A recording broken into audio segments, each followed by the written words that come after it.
बाकी सुनाए, आप लोग टेस्ट लाजमी दिया करें, मैं कितनी मतबाओं को बोलूं, क्योंकि आपको एग्जांपल दी थी जिस तरीके से नेट में जो है ना, एक क्रिकेटर कितनी प्रैक्टिस करता है तो फिर जाके वो परफॉर्म कर पाता है अपने उसमें मैच में।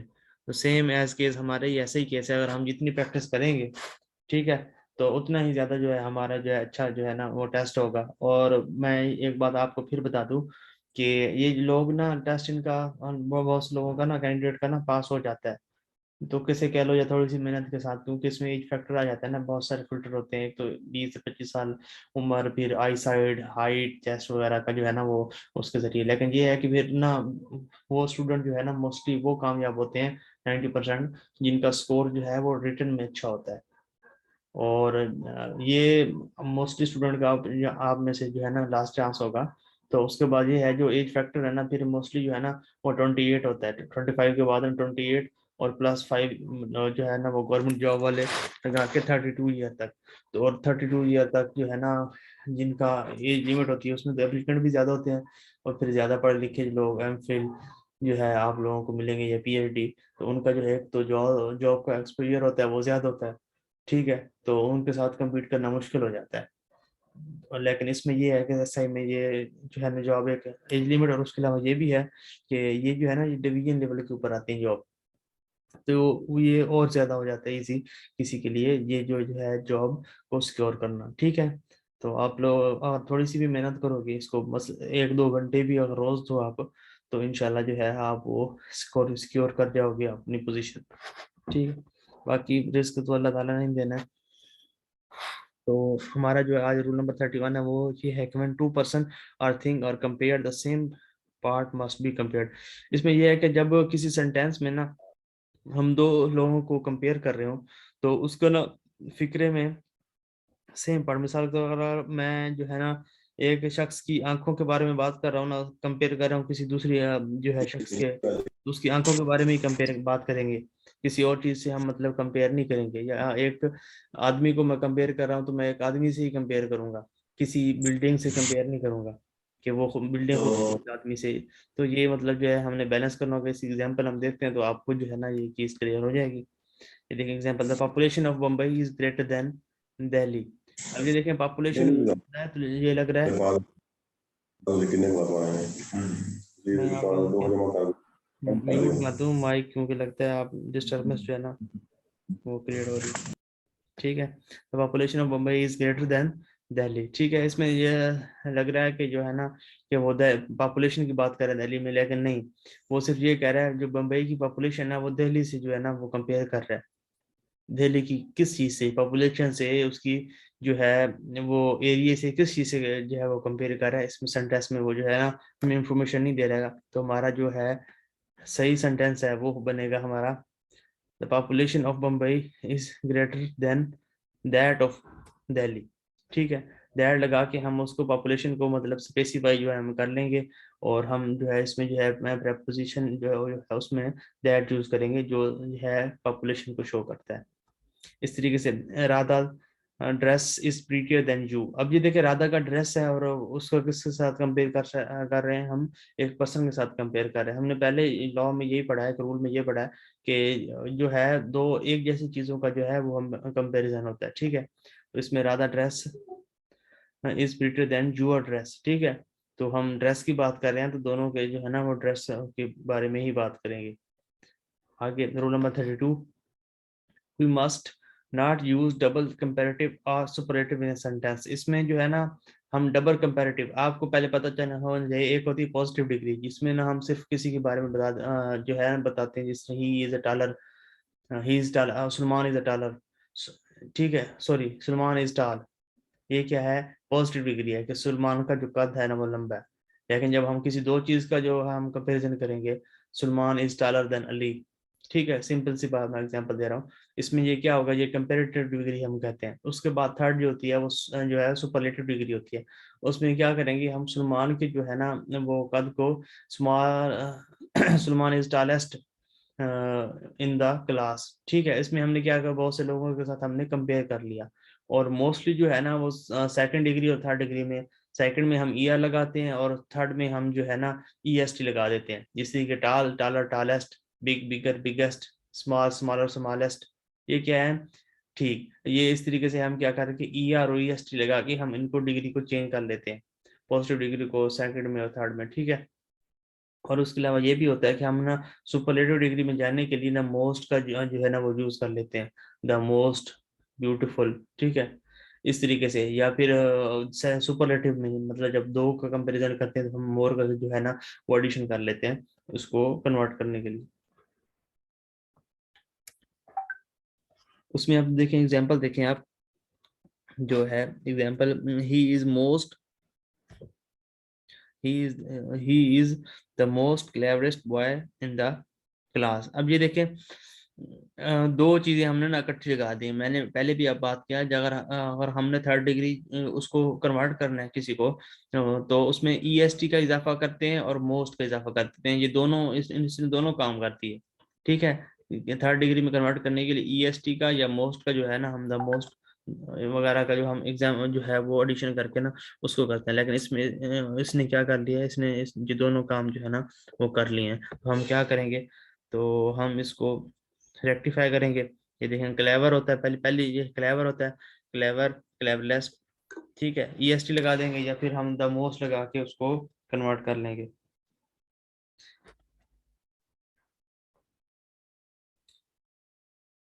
ये देखें, ठीक है, ये दोनों ही क्या है, सुपरलेटिव डिग्री है। तो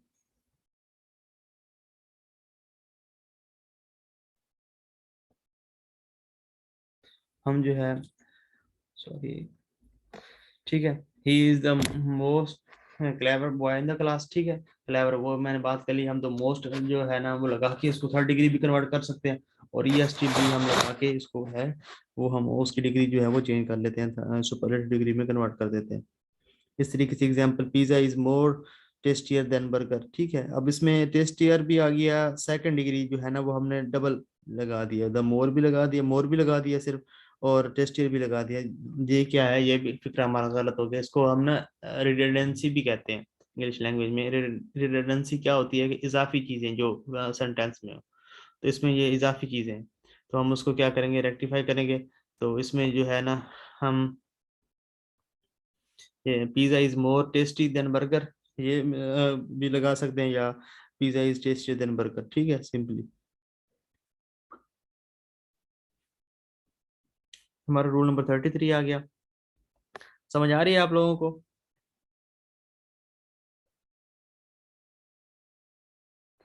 हाँ जी, समझ आ रही यस है? सर, आ रही है। जी सर। ठीक, बाकियों को भी समझ आ रही है ना? ठीक है भाई। हम जो है आगे रूल नंबर 33 जो है उसको कंटिन्यू करते हैं। उसमें क्या है, सम कंपैरेटिव एडजेक्टिव लाइक सुपीरियर, मतलब जिनके आखिर में ना ओ आर, आई ओ आर या ई आर आ जाए, तो उसमें क्या होगा, उसमें हम फॉलोड बाय टू। ये तो बहुत जो है ना बेसिक चीज है, मतलब ये मोस्टली जो है ना ये आया होता है। तो इसको जो है हम उनके साथ हमेशा इनके साथ हम टू लगाते हैं इंस्टेड ऑफ, बजाय उसके हम उसको देन लगाए हम जो है टू लगाते हैं। ये वर्ड आपने ना फिंगर टिप्स के ऊपर आपको याद होनी चाहिए ये वर्ड।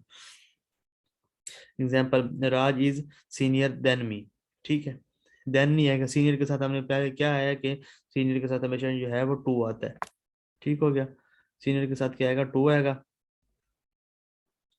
आगे। और इस तरीके से example, I prefer coffee than tea, coffee prefer के साथ भी क्या आता है, टू आता है, ठीक है।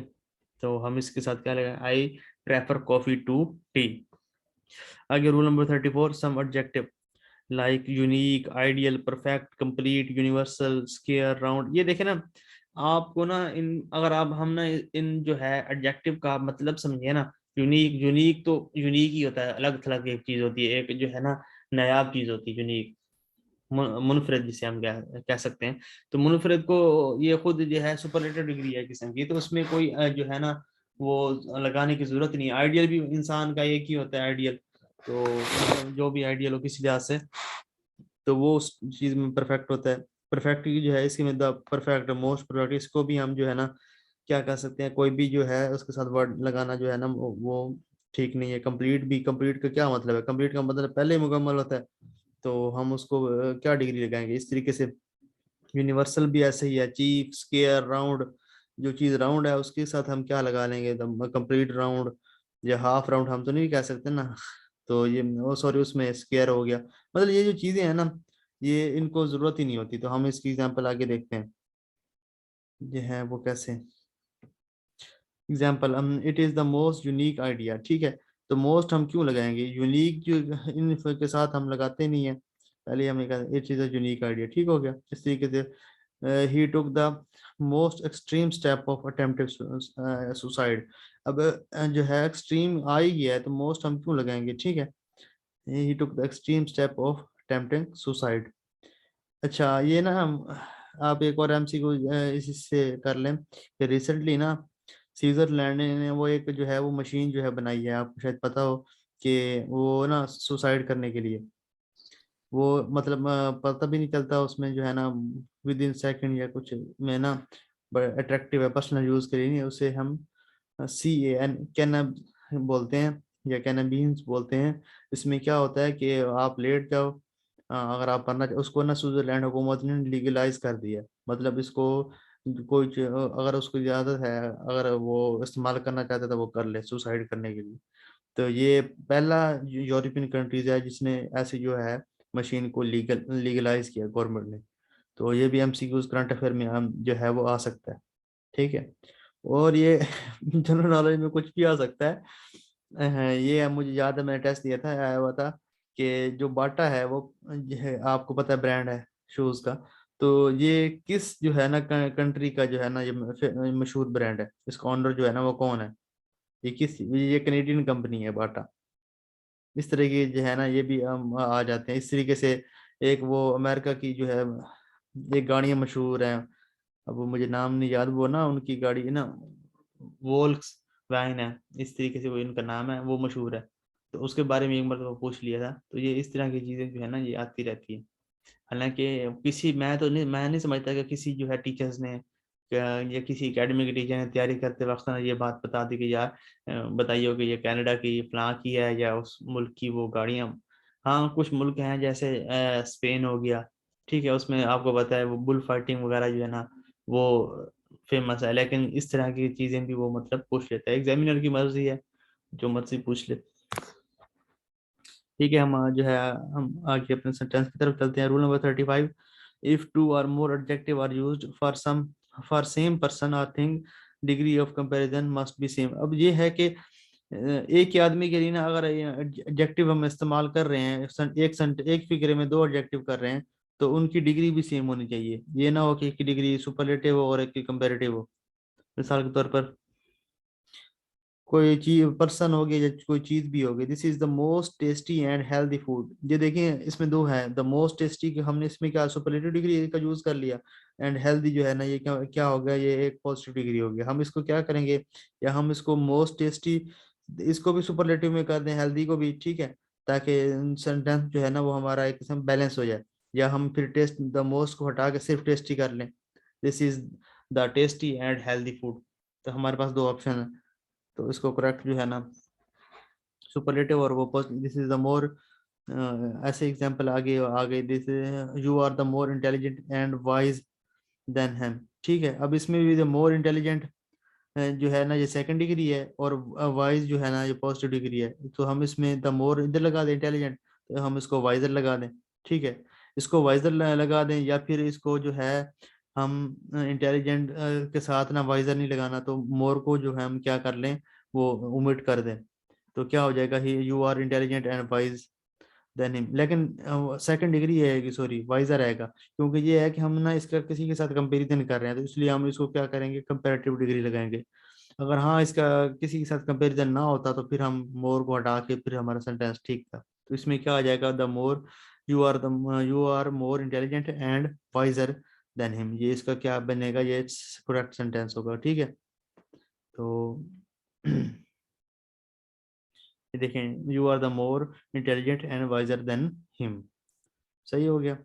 तो आगे rule number 36, the adjective older, elder, eldest are used for person of the same family और अदर पर्सन और थिंग एल्डर। ये सिंपल सी बात है, जो एल्डर होता है ना, ओल्डर, ओ से जो शुरू होता है ना, ये ना हम किसी के लिए इस्तेमाल करते हैं। वो एक ओ से होता है, एक ई से होता है। ई जो है हम इस्तेमाल करते हैं जब हमारा ना ब्लड रिलेशन में जो है बात आती है, हमारी फैमिली की बात आती है, तो हम ना जो वर्ड है ना वो एल्डर इस्तेमाल करते हैं। लेकिन जब हम अपनी फैमिली के अलावा किसी के साथ कंपैरिजन करते हैं, किसी का अगर वो आपस में रिलेटिव नहीं है, ब्लड रिलेशन नहीं है, तो हम उसका जो है ना वर्ड ओल्डर यूज करेंगे। ठीक है।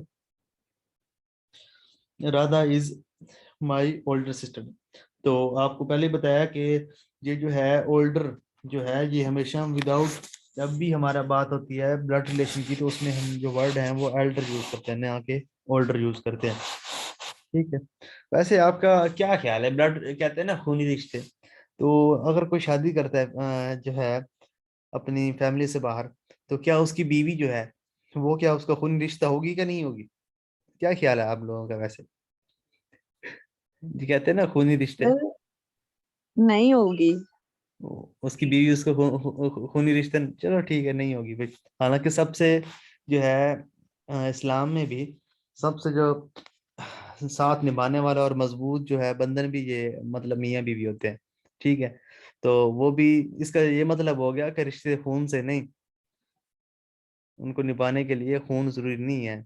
ठीक है। कैसे बन जाएगी वहीद भाई? वो ब्लड रिलेशन में कैसे आ जाएगी? अगर वो ऑटो फैमिली आपने अगर जो है ना वो शादी की है, तो वो कहाँ से ब्लड रिलेशन में आएगी? लेकिन ये है कि यहाँ पर हमने फैमिली की यूज की, यहाँ पे हम एल्डर यूज करेंगे। लेकिन वैसे जो कहते हैं ना कि हमारा खून, चलो छोड़ें हम कौन सी बात। अच्छा, आगे हम अपना हाँ, जो है सेंटेंस की तरफ जो है मूव करते हैं। ठीक है। इस तरीके से ये नेम उन्होंने किया हुआ है, युधिष्ठिर, पता नहीं, was the oldest among his सबलिंग। ठीक है, हम सिंपल अली कर लेते हैं। तो ओल्डेस्ट से फैमिली के बारे में जो है ना, सबलिंग्स क्या होते हैं? ये होते हैं बहन भाई वगैरह। तो इसमें क्या है, सबलिंग्स की जगह जगह मतलब फैमिली की बात होगी, तो हम ओल्डेस्ट की बजाय हम क्या लिखेंगे, एल्डेस्ट लिख देंगे। ठीक है, हो गया। इस तरीके से अगला हमारा रूल नंबर 37 है, do not use two conjunction in a sentence. Conjunction क्या होता है, पहले तो आपको ये पता है, कंजंक्शन वो होते हैं जो जोड़े। ठीक है, दो जो चीज एंड हो गया, इस तरीके से मतलब जो चीज जो फिक्रे जो वर्ड्स जो है ना, या किसी दो सेंटेंस को जो है ना वो जोड़े या किसी, तो उसको हम कंजंक्शन कहते हैं। ठीक है। although she was tired she went to school। हम इसको दोबारा रूल को पढ़ते हैं। डू नॉट यूज टू, इसमें दो कंजक्शन, सॉरी, हम दो मतलब जोड़ने के लिए हम चीज यूज नहीं करेंगे। although she was tired she still went to school। अब इसका हम देखते हैं, although she,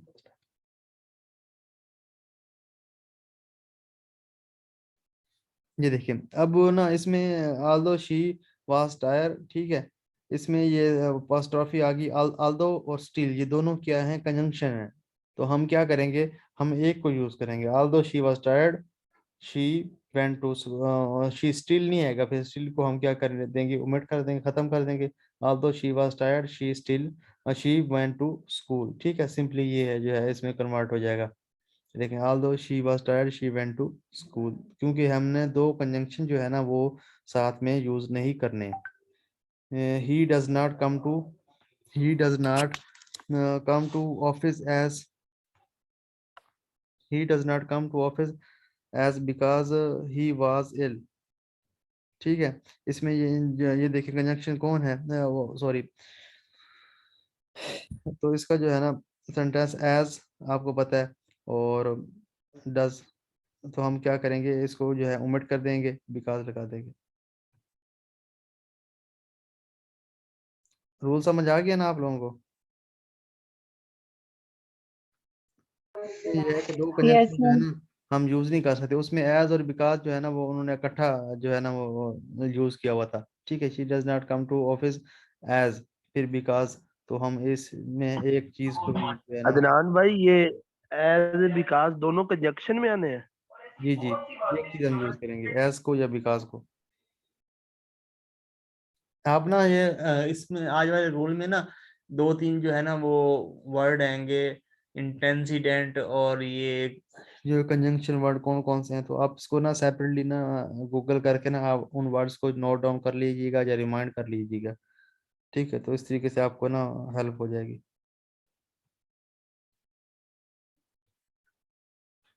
rule number 38, neither nor either or both and not only but also must be followed by part of speech। part of speech तो आपको पता ही है, main basic.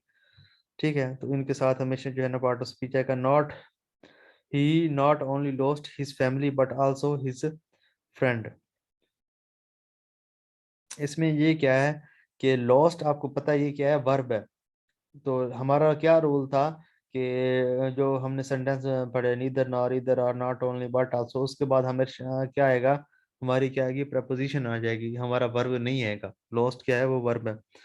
तो इधर जो है not not only but also, जो his है वो आपको पता है प्रोनाउन है।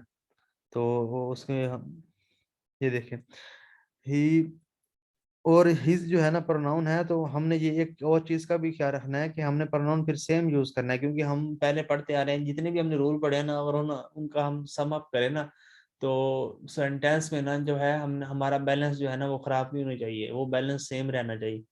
तो इस तरीके से he does not only he lost not only his family but also his friend. ठीक हो गया। पहले पिछले में ये देखें, इसमें वर्ब जो है ना लॉस्ट उसने डायरेक्ट जो है ना नॉट ओनली के बाद लगा दिया था हमारा। लेकिन हमारा रूल क्या कहता है, हमारा रूल कहता है इन वर्ड के दरमियान मस्ट बी फॉलो, इनमें पार्ट ऑफ स्पीच आना चाहिए इन वर्ड्स के अलावा ना, नीदर और नॉट ओनली बट आल्सो वगैरह के साथ, उसके बाद सॉरी।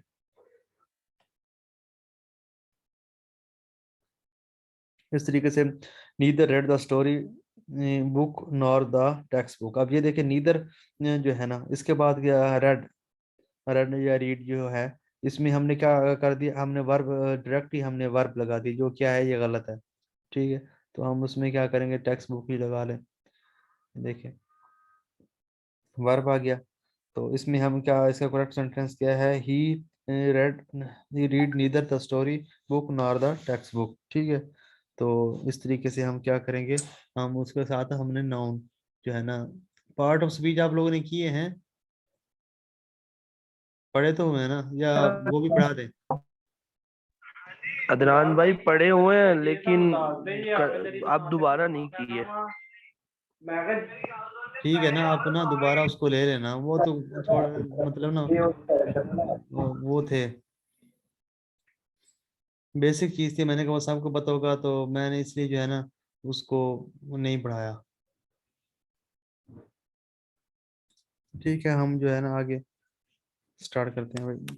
पढ़े हुए तो है ना, आप रिवाइंड कर लेना जब आप जो है किसी भी ना एक है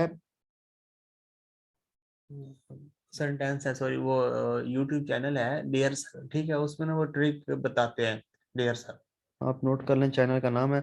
उसमें ये मैथ की ट्रिक्स और ये चीजें जो है ना वो बहुत ही अच्छे तरीके से वो समझाते हैं, और उनके बहुत अच्छे वेरीफाइड चैनल है, मिलियंस में सब्सक्राइबर है उनके, इंडिया का चैनल है चैनल जी। अदनान भाई क्या नाम है चैनल का?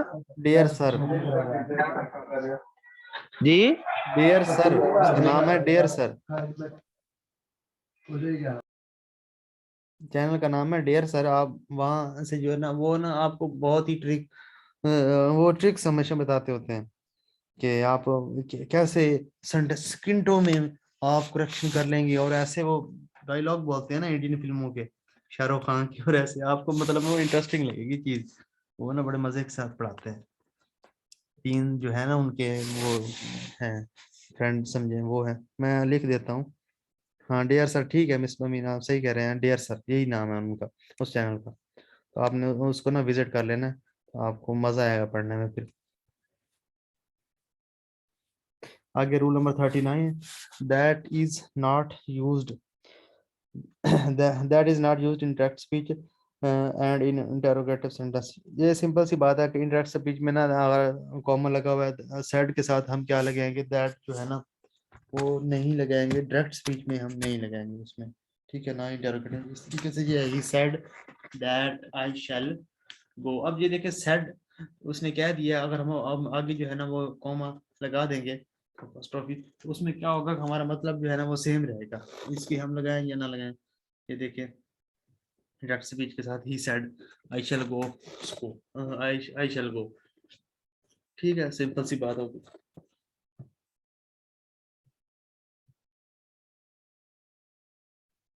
आगे जो है हमारा example, he asked me that who I was, ठीक है। इसमें आस्क्ड की बात आ गई तो हम इसको क्या कर लेंगे, इसमें भी जो है ना वो दैट को क्या कर देंगे, ओमिट कर देंगे, खत्म कर देंगे।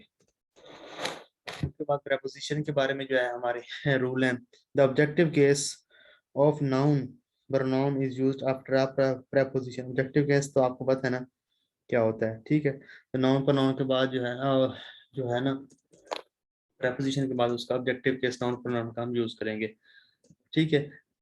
ये प्रोनाउन का तो आपको पता है ना, ही जो है हिम हैज वगैरह जो हम उसको कन्वर्ट करते हैं, we must not depend on he. अब ये है कि अब दोबारा हम अपने उस रूल के ऊपर आ गए, अब ही आ गया, लेकिन इसका हमने ऑब्जेक्टिव केस, ही का क्या होता है, हिम होता है। हम पहले रूल को दोबारा पढ़ लेते हैं। The objective case of noun pronoun is used after preposition के बाद हमेशा जो है ना ऑब्जेक्टिव केस आता है नाउन प्रोनाउन का, ठीक है। तो ये देखें ही वाज डिपेंड, ये ऑन जो है ना, ऑन यहाँ पे क्या है, ये एक प्रेपोजिशन है, उसके बाद उसने ऑब्जेक्टिव केस नहीं लगाया, उसने सिर्फ ही जो है ना वो सब्जेक्ट लगाया हुआ है। तो ये क्या है, सेंटेंस गलत है। और ही को किस में हम कन्वर्ट कर देंगे, हिम में कन्वर्ट कर देंगे, ठीक है। तो ये देखें ऑन क्या है, प्रेपोजिशन है, तो ये इसने सब्जेक्टिव केस लगाया हुआ है, तो हम उसको ओमिट कर देंगे और इस तरीके से उसको ही को किस में होता है हिम में कन्वर्ट कर देंगे। आगे है example, they went and spoke to they. अब ये देखिए ये गलत है, सब्जेक्टिव केस फिर उसने लगा दिया, दे टू के बाद जो है टू हमारे यहाँ पे क्या है, प्रपोजिशन है, उसके बाद उसने दे लगा दिया, तो ये क्या, दे को हम किस में कन्वर्ट कर लेंगे, देम में, ठीक है। We went and spoke to them.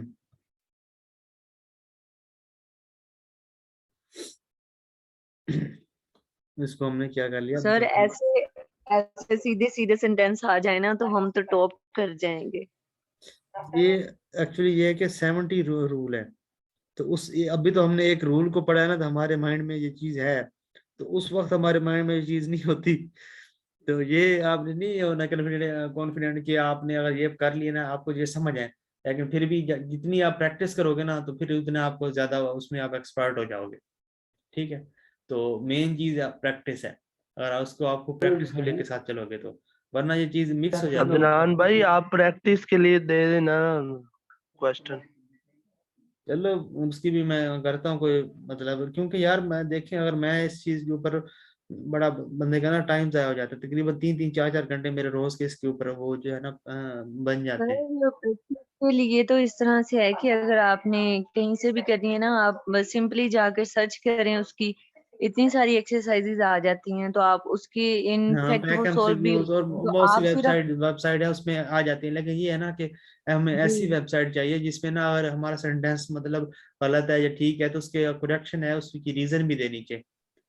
Ji sir, वो इसी तरह से आ जाते हैं, डिफरेंट पीडीएफ आ जाते हैं, तो मैं तो उसी से कर रही हूँ। मैंने अपने टेंसेस जो है वो स्टार्ट किए हुए हैं प्रैक्टिस, तो मैं पूरा पीडीएफ लेती हूँ और जस्ट क्वेश्चंस लेती हूँ और उनको सॉल्व करती हूँ, उसके बाद जो उन्होंने किए होते हैं उसके साथ मैच करती हूँ।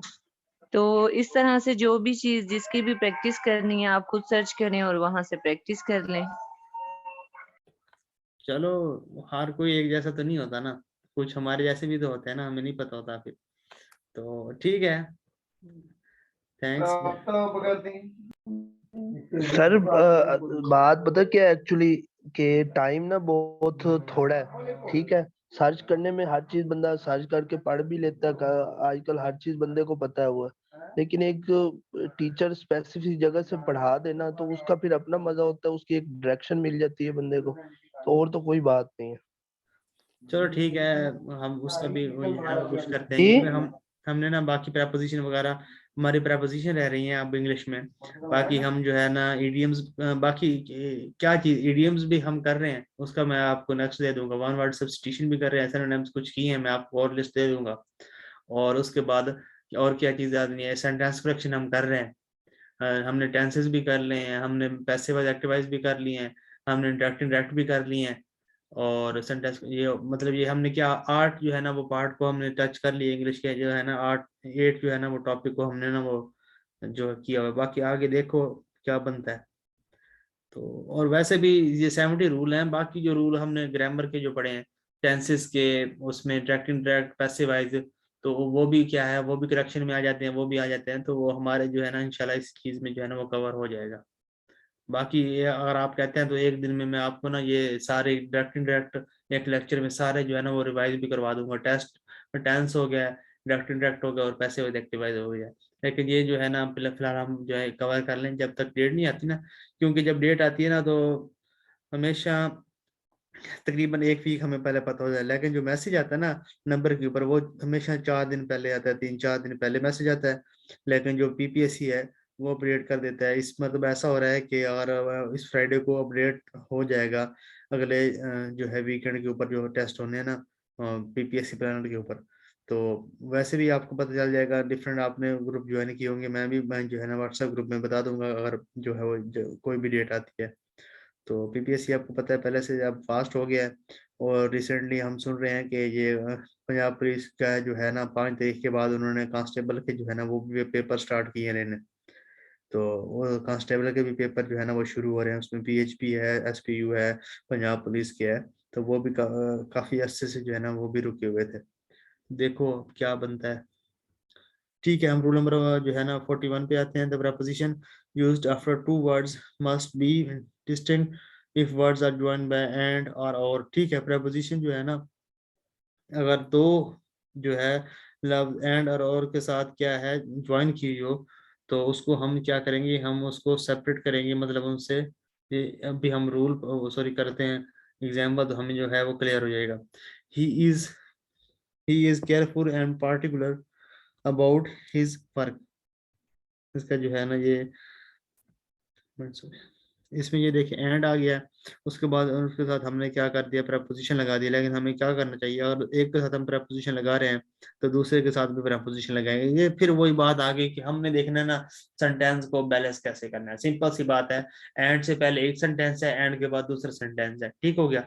लेकिन ये है कि इसमें ना हमने केयरफुल के बाद उसने आगे जो अबाउट लगाया हुआ प्रपोजिशन लगाई हुई है। लेकिन इसमें इसके पहले हिस्से में जो है ना एंड से पहले कंजंक्शन से, तो उसमें क्या किया हुआ है कि उसने जो है प्रपोजिशन जो है वो नहीं लगाई हुई।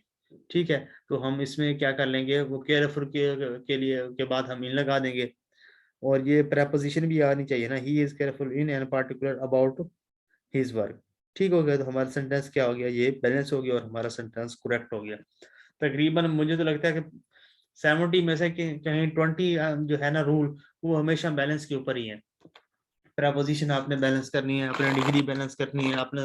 उसके अलावा जो सेंटेंस के रूल हैं, अगर दो सेंटेंस डबल जो है ना टेंस वाले डबल हाँ टेंसेस वाले जो एक सेंटेंस आ रहा है तो उसके अकॉर्डिंग जो है हम उसको लेके देखना है और चलना है।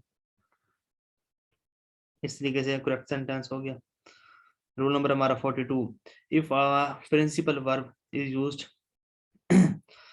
Used after about her, at, before, far, from, it, from, into, there must be, that verb must be in ing form। ये सिंपल सी बात है, अगर मेन प्रिंसिपल वर्ब जो है हमारी जो है उसके बाद अगर ये वाले वर्ड्स आ जाएंगे तो उसमें क्या होगी, ing वाली फॉर्म यूज होंगी। ठीक है, ये देख लें जहाँ पे फ्रॉम आया होता है ना, या देखिए यहाँ पे फ्रॉम उसने दिया हुआ है वर्ब के साथ, हमारी जो मेन प्रिंसिपल वर्ब है प्रिवेंटेड है, उसके बाद मी फ्रॉम आ गया, फ्रॉम के बाद क्या है ईट को हमने क्या करना है हमेशा जेरेंड की मतलब आईएनजी फॉर्म जो है ना वो उसके साथ लगा देनी है, ईटिंग आ जाएगा।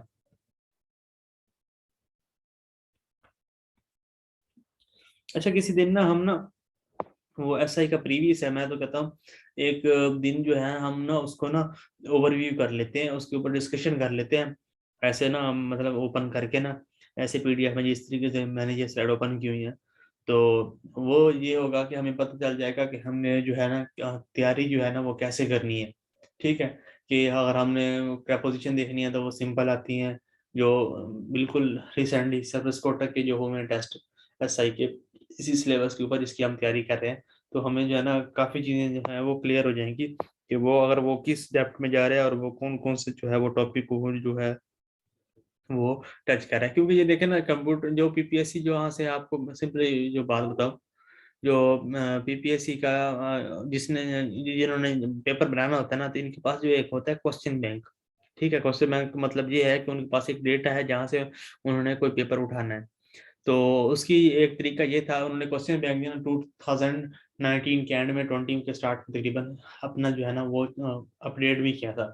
तो अगर आप पास पेपर उठा के देख लेना, ठीक है, तो पास पेपर मतलब पिछले 3-4 साल के 5 साल के देखें तो आपको ना 40% जो है ना रिपीटिव सवाल आपको मिलेंगे, रिपीटिशन सवाल मिलेगी आपको, कि मिसाल के तौर पर जिस तरीके से तरीके खिलाफत जो है ना वो कब स्टार्ट हुई।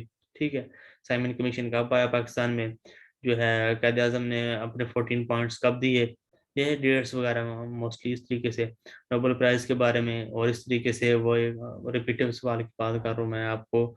ये था रेवलपिंडी कॉन्स्पिरेंसी केस वो कब हुआ, लियाकत अली खान जो है ना उसके जो मर्डर जो है असैसिनेशन कब हुई, किस डेट को हुई। इस तरह की चीज़ें ना ये मोस्टली जो है ना रिपीट हो रही हैं। और भी जो है ना वो जिस तरीके से हैकिंग के कंप्यूटर की बात कर लें, हैकिंग के बारे में बहुत मरतबा उसकी जो है डेफिनेशन आई हुई है, इलीगल ऑथराइज, इस तरीके से इनक्रिप्शन की बहुत मरतबा पूछा हुआ है। तो उससे हमें क्या मालूम होता है कि जो उनके पास बुक्स हैं या कोई उनके सॉफ्टवेयर उन्होंने बनाया हुआ है जहाँ से वो पेपर उठाते हैं, तो वो क्या है कि अगर हम अपना उसका प्रीवियस पेपर हम देखते हैं तो हमें आइडिया हो जाएगा कि उसमें जो उन्होंने टॉपिक इंक्लूड किए हुए हैं कंप्यूटर के या कोई इंग्लिश वगैरह के या जिस सब्जेक्ट के भी, तो उन टॉपिक के आगे फर्दर फिल्टर प्योरीफाई हम उनको कहाँ तक जाना है और कितनी डेप्थ तक जाना है। मिसाल के तौर पर एमएस वर्ड का उन्होंने सिंपल सिंपल से किए पूछे हुए हैं या डिफिकल्ट पूछे हुए हैं, शॉर्टकट की जो है ना डिफिकल्ट पूछी हुई है या सिंपल पूछी हुई है, तो फिर हम एमएस की जो है ना सारी जो है ना वो शॉर्टकट की कर लेंगे, एमएस वर्ड की सारी अगर हम की कर लें तो हमारा पेपर कवर हो जाएगा। तो इस तरीके से हमें आइडिया हो जाता है। बाकी एक और मेथड है, ये 40 मिनट हो गए हैं, 8:40 42 के ऊपर ऑटोमेटिकली जो है ना वो जूम जो है हमारे 40 मिनट हमारे एंड हो जाएंगे। उसके बाद फिर हम जो है दोबारा जो है वो कनेक्ट करेंगे। ठीक है, तो ये 40 मिनट हो गए हैं, तो बाद में ये ना कहना कि वो सर चले गए या कुछ हो गया, तो ये 42 मिनट के बाद खुद ब खुद जो है ना ये बंद हो जाती है और जूम। अच्छा, तो हम बात ये क्या कर रहे थे कि अगर आप लोग चाहते हैं ना कि आपकी तैयारी जल्दी हो और आप ग्रैब कर लें किसी भी टेस्ट को, तो आपका उसका तरीका पता है क्या है, आप आज ही लें 84 85 सी जो है ना एडिशन आ गया है इम्तियाज शाहिद की पास पेपर का, पीपीएससी का इम्तियाज शाहिद का, डोगर वालों की नहीं लेनी, इम्तियाज शाहिद की लेनी है, एडवांस पब्लिशर की। जो एडवांस पब्लिशर क्या है, ये ब्रांड का नेम है और उसको लिखने वाले कौन है, इम्तियाज शाहिद है। तो उसका क्या तरीका कार है, वो लेके आपने आपने साथ में एक न्यू रजिस्टर या डायरी ले लेनी है। उसमें ना आपने डिफरेंट जो है ना टॉपिक्स के बारे में ना लिख लेना, मतलब स्पोर्ट्स की हेडिंग दे देनी है 4-5 पेज छोड़ के आपने। उसके बाद जो है ना इस तरीके से इस्लामियात और इस तरीके से आगे ना नेम लिख, ये आप ये इतनी फेमस है ना इस वक्त, तकरीबन 2.5 लाख ये बुक्स जो है ना वो बिक चुकी हैं। आप पास पेपर कहेंगे पीपीएससी के। अच्छा, तो मैंने ये ग्रुप में पीडीएफ की हुई है, लेकिन वो 79 एडिशन है। तो अच्छा, तो उसके बाद ये क्या आपने डिफरेंट जिस तरीके स्पोर्ट्स हो गया, पर्सनालिटी हो गया, अपना जियोग्राफी होगी। अदनान भाई, जी जी। अदनान भाई वो जो इम्तियाज शाहिद की बुक थी ना, उसमें ना क्योंकि स्केड्यूल सारा चेंज हो गया हुआ है, आपको बेहतर पता मेरे से, कंप्यूटर का पोर्शन उसमें है ही कोई नहीं इतना। मीन के जीके ज्यादा है उसमें और मैथ वगैरह हम्म। है ज्यादा। आप